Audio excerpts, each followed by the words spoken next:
Hello, role-playing people! In this episode of the podcast, we're continuing our Kupala lore hunt with the first book from the Transylvania Chronicles, Dark Tides Rising, 1998. Unbeknownst to me at the time of reading Transylvania by Night, 1997, these books are based on that very setting. It's a continuation of sorts, but they focus on a Chronicle of Ages and Omens of Gehenna. Without quoting too much, there is something I absolutely need to read before we dive into more Kupala lore, and it reads as such. This is the realm where the Tremere betrayed Salot and the Salubri. Here, the Tzimisce devolved from their spiritual past into a race of inhuman predators. Aha! Obviously, this passage doesn't exactly tell us what the Tzimisce's spiritual past was actually like, or even what that means, but we are told they devolved into a race of inhuman predators.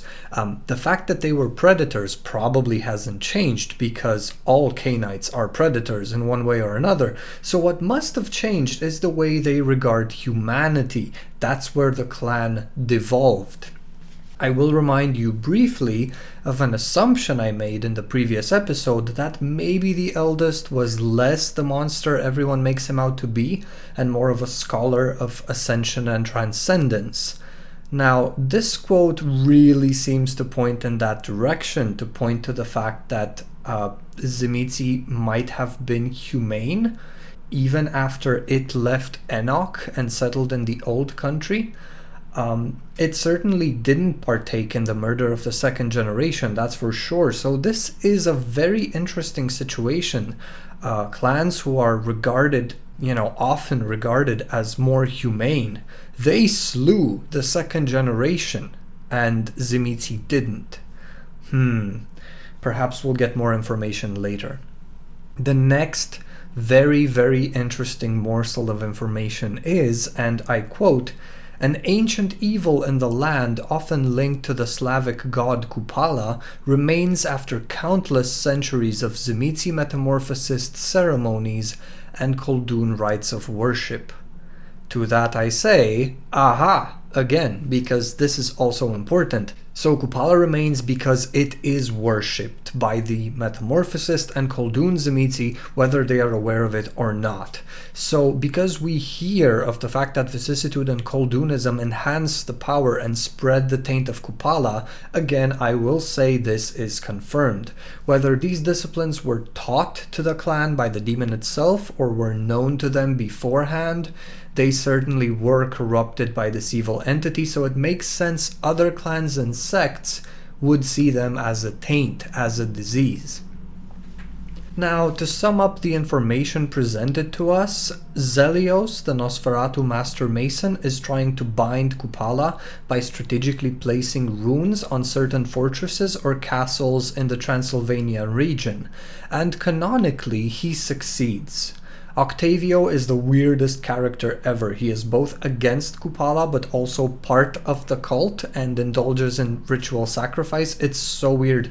And we are again told that acts of cruelty increase the proximity of the Kupala, of the spawn of this entity, to the physical world.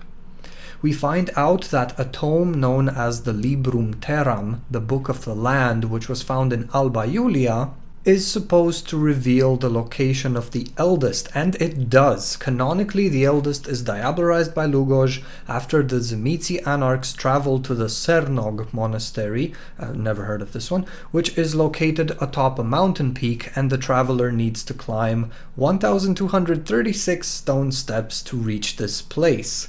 Inside the desecrated monastery, underneath the altar and through a trap door that leads deep into the bowels of the earth, the eldest is found resting, and, well, we all know what happens there. While this Cernog monastery doesn't actually exist, there is a castle atop a peak that is called Poenar Castle, considered to be the primary home of Vlad the Impaler, and to get there you need to climb 1,480 stone steps. So from my point of view, this is definitely the inspiration for Cernog. But we got ahead of ourselves. Before this happens, canonically, the protagonists, whoever they might be, assist Zelios with creating the geomantic web to bind Kupala, and it works. They make the acquaintance of Dragomir Basarab, this very unpleasant Tzimisce who openly admits to having diablerized his own sire. A horrible, horrible being. Now, while the protagonists are there with this Dragomir Basarab, Zelios completes the web, and they can see visible change in Dragomir's demeanor. He becomes pleasant and serene.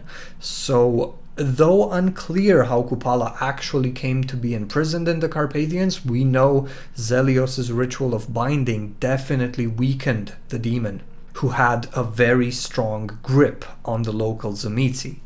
Another interesting thing that contradicts the 1995 clan book is the description of Kupala's sacred fire flower.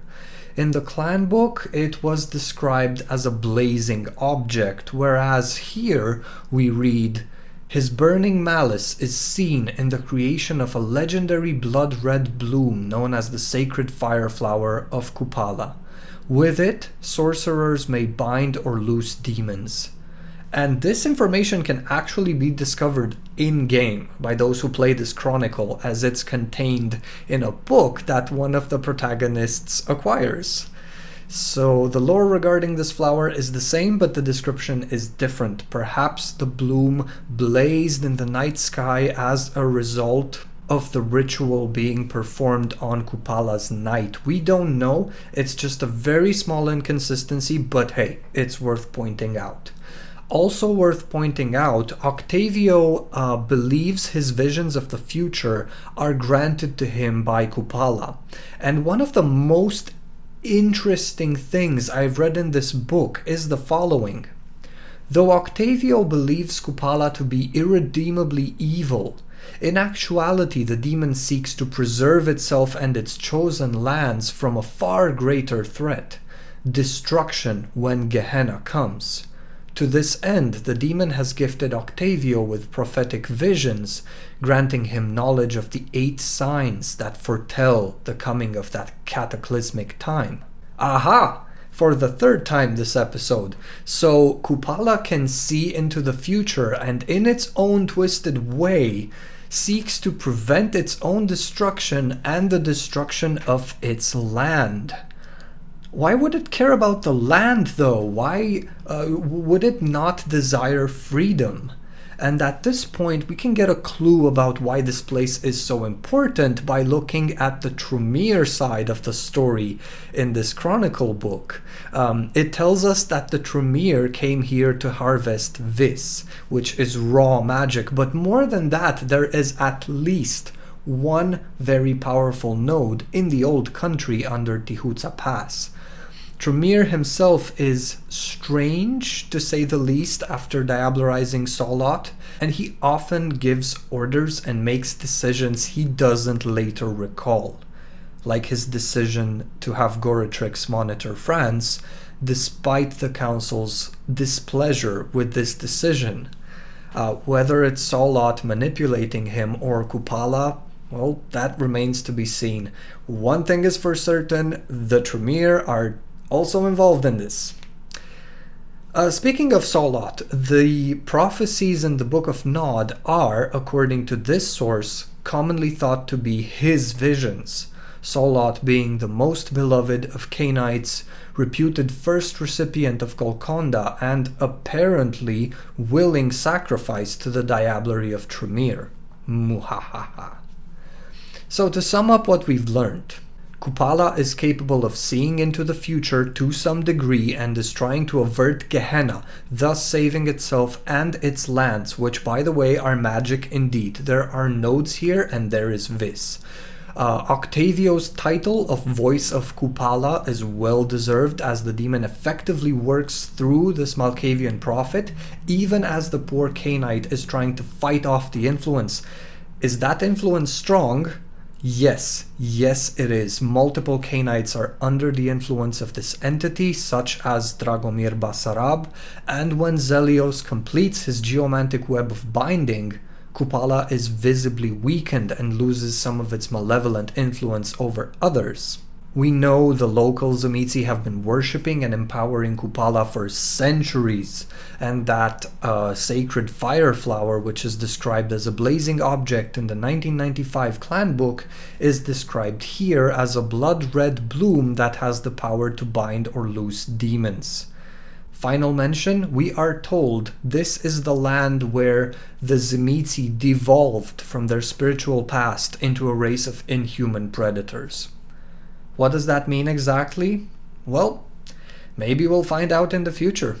That being said, we will continue the lore hunt with more Transylvania Chronicles. There are 3 more books to go.